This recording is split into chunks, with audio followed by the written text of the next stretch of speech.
වරන් ඇතුලේ සමහරක් අයින් ඔය කියනවා වරමක් දුන්නාම කියනවා ඥාතියට බලලා කියන්න මෙතන මොනවා හරි තියලා තිනවා මෙතන පෙට්ටි 3ක් තියෙනවා පෙට්ටි 4ක් තියෙනවා පෙට්ටි ඇතුලේ තියෙන එක කියන්න කොච්චරම පේනවනම් කියලා.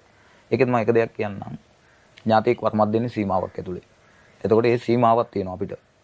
මෙහෙම හිතන්නකෝ මට දැන් ඒ කියන්නේ එහෙම කාට හරි වරමක් දෙනවා අසීමාන්තිකව ඕන දෙයක් බලන්න පුළුවන්. ගෑණියෙකුට එන්න පුළුවන් මෙතෙන්ට. බෑ. රෙදි අඳන් ආවට වැඩක් තියෙනවා. ඒක සරලව හිතන්න එහෙම පෙනීමක් දුන්නොත් ගෑණියෙකුට රෙදි අඳන් එන්න පුළුවන්ද එතකොට? එහෙනම් ආවට වැඩක් තියෙනවා. නිකන් සරලව ඒකේ දෙපැත්තක් තියෙනවානේ. එතකොට යාට සියල්ල පෙන්නනවානේ. එහෙනම් හිටියට වැඩ නැහැ අර මනුස්සයව නිර්වස්ත්‍ර කරලා පෙන්නනවා වගේනේ නිකන්. එතකොට අර ඒ අසීමාන්තික බලය ඇතුලේ ඉඳලා මිනිසුන්ට ඕන තරම් වැරදි වැඩ කරන්න පුළුවන්.